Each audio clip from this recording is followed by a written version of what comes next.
complejidades de la interculturalidad en el país.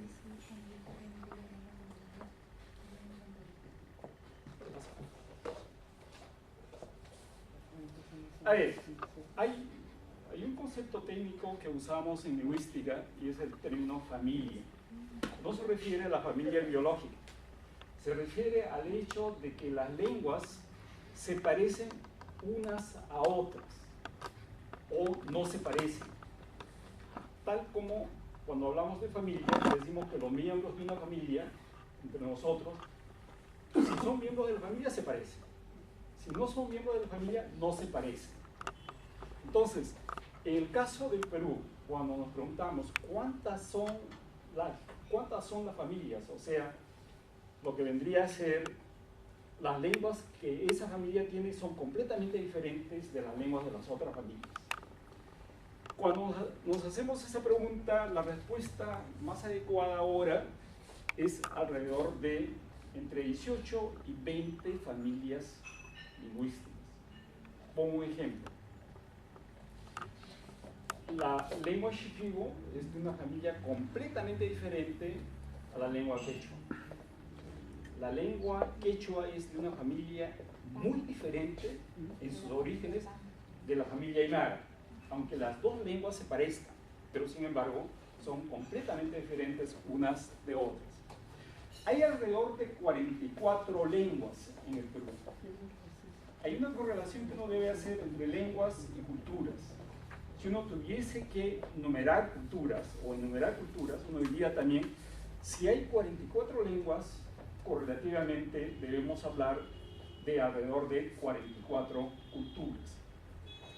Eso nos da la idea justamente de la complejidad de lenguas y culturas y de la complejidad como señal de las posibilidades en términos de dificultades o en términos de repente, bendición. Hay 43 lenguas amerindias. Amerindias significa que son lenguas indígenas americanas. Hay 39 lenguas en la Amazonía. Hay 4 lenguas en los Andes. Y hay una lengua no amerindia, que es la que estamos hablando en estos momentos, el castellano. La suma, alrededor de 44. ¿Por qué no soy preciso y digo son 44 y llego alrededor de 44? Incluso alrededor de 18 a 20 familias. Primero porque nuestro conocimiento de la realidad todavía no es lo suficientemente profundo, de modo que uno diga, estas son la cantidad de familias, o estas son la cantidad de lenguas. A ver si lo pasarás. Ese es el mapa, pero antes de entrar al mapa, voy a decirle lo siguiente. En 1983, una colega del SILA, el SILA es Centro de Investigación de Lingüística Aplicada, de donde provengo, en la Universidad de San Marcos, por cuestiones de investigación, descubrió a una persona, a una señora que se llama Victoria Cerejera, en Juanjuy, que hablaba una lengua absolutamente desconocida, que no tenía que ver con ninguna otra lengua. Al final de cuentas, la colega descubrió una lengua. De esa lengua se tenían noticias, pero 200 años antes, y se pensó que estaba desaparecida. Pero esa señora sabía de la lengua. Hablaba un poco porque de criatura aprendió de su abuelo. Y cosas de ese tipo pueden suceder todavía, ahora mismo. Que haya alguien que conozca una lengua que nosotros no sabemos que existía. Y ese hecho hace que la contabilidad de lenguas puede variar. Esa lengua puede no pertenecer a ninguna estirpe familiar. En consecuencia, es de por sí misma una familia de lenguas. Es de por sí misma una matriz cultural diferente a las otras matrices culturales relacionadas con las otras lenguas. Cosas de ese tipo se puede suceder ahora mismo. De modo que si alguien dice esta es la cantidad, puede equivocarse, porque puede descubrirse lenguas.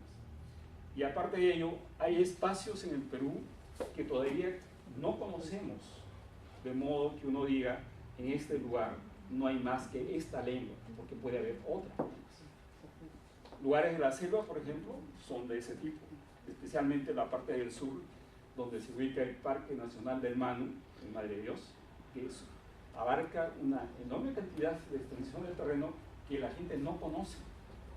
No sabe qué gente vive allí dentro. Se sabe quiénes viven, pero no se sabe todos los que viven allí. De modo que esta realidad, que es compleja, puede todavía ser más compleja. Y eso es lo que quería señalar. Este es un mapa del Perú, obviamente, y los colores diferentes representan a las familias de lenguas. Eso que decimos 18 a 20. Aquí es con 18, porque ahora ya es con más de 18, porque nuestro conocimiento avanza y entonces nos permite decir, no podemos decir que solamente hay 18 familias, hay mucho más de 18. Eso es lo que tenemos que decir ahora. Y en el recuadro están las lenguas según su pertenencia a cada familia. Para poner un ejemplo, hay una familia de lenguas que se llama, es la familia quechua. Para unos es una lengua, pero técnicamente para los colegas, los lingüistas, no es una lengua, sino son por lo menos dos lenguas que constituyen una familia.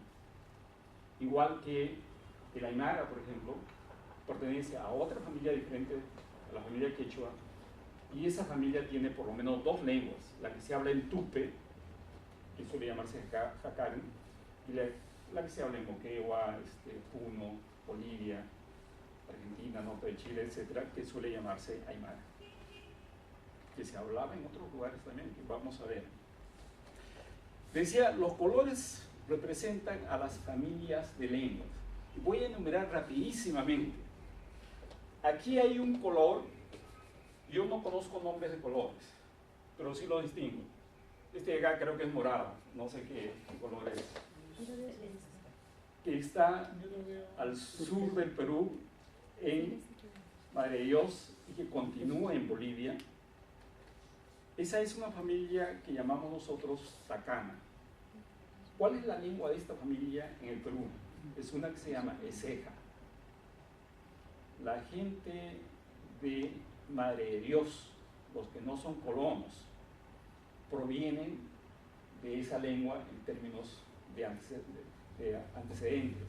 Ellos hablaban primero ese idioma en esa zona de Madre de Dios y después se pasaron a hablar castellano, pero todavía hay gente que habla esa lengua.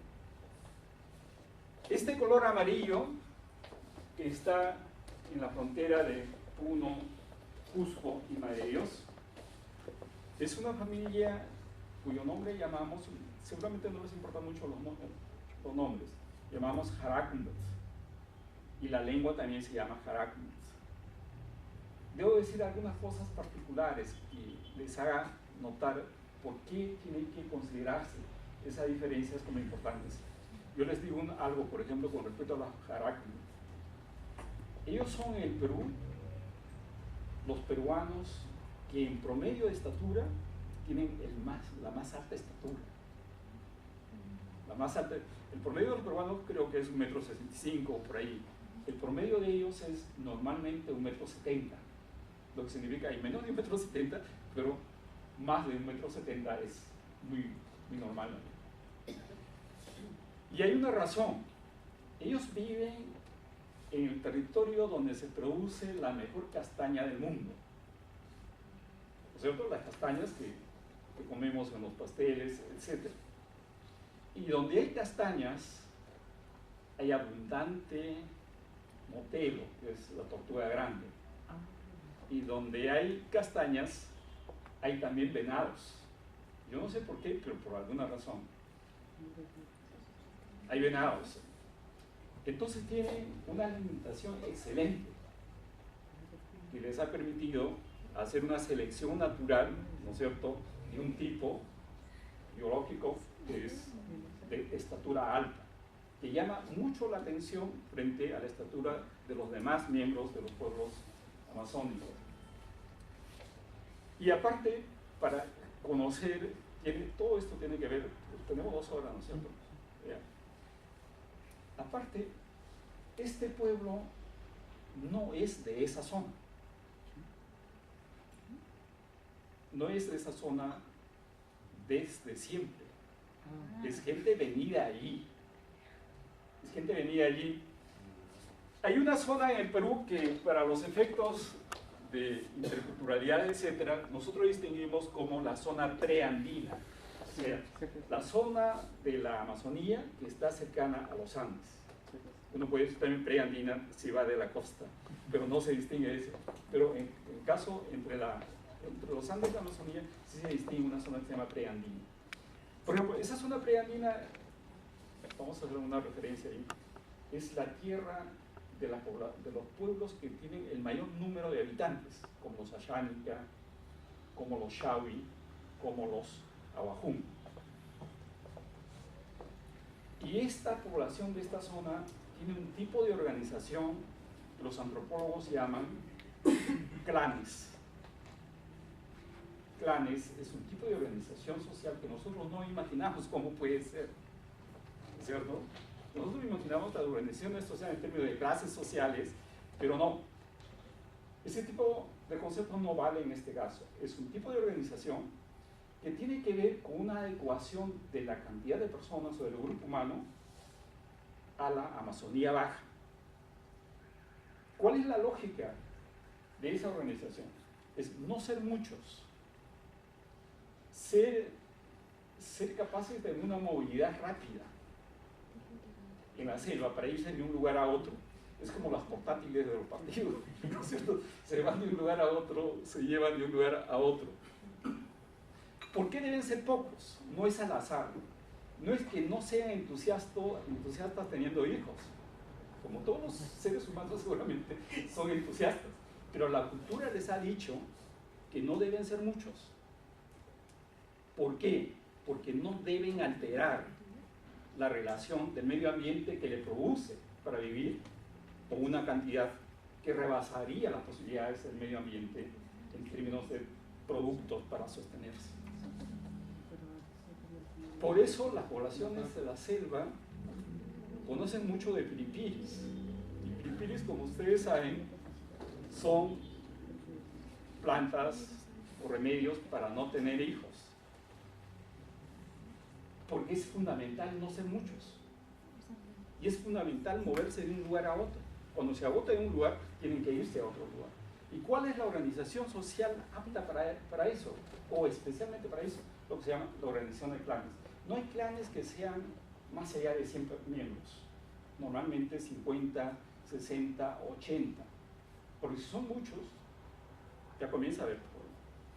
Son móviles porque no pueden estar en un solo lugar porque se agotan. Por eso no hay ciudades en la selva. Por eso los arqueólogos no tienen en la selva mucho futuro. ¿No es cierto? Porque la gente está en un lugar una cantidad de años, después se va a otro lugar y no se puede llevar las casas. No es, bueno, dejamos allí. Este otro color corresponde que hay en esta zona continua, también aquí y también acá, ¿no es cierto? Es de una familia que llamamos Arawak, a la que pertenece el Ashánica, que es un pueblo conocido y una lengua conocida, a la que pertenece, por ejemplo, los Nomachiengas de la zona de convención en Cusco, a la que pertenece los Nomachiengas de la parte de Pangoa en la selva central, a la que pertenece un grupo humano que se llama Chamicuro, que vive acá, y otro grupo humano que se llama Resiga, que está en la selva norte.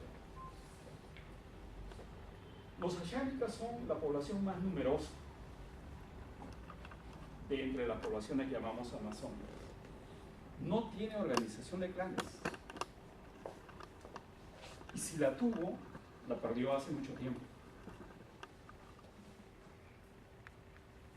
¿Cómo se diferencian de los Harakmes, que están donde no deben estar, porque provienen de la zona de Brasil? ¿Cómo se diferencian? Los Ashánicas, para vivir, no solamente usan de la pesca y de la caza, sino también de la agricultura. Y cuando una sociedad es agrícola, hace agricultura, hay un imperativo. Como la chacra no puede moverse, la gente vive alrededor de la chacra. Y como tiene que vivir bastante tiempo, comienza a hacer construcciones para guarecerse. Comienza a hacer poblaciones en sentido urbano. Y eso sí se puede tener en la zona donde viven los ashánicas. Hay restos arqueológicos, que no se sabe exactamente si son ashánicas o son de otras poblaciones, pero donde ellos están sí hay poblaciones. Y porque además se sabe de una tradición de hacer agricultura de muchos miles de años.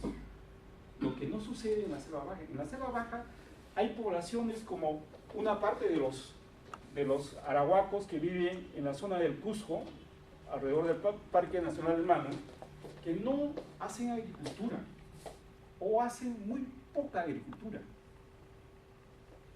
y más viven de cazar o de pescar o de recolectar frutos.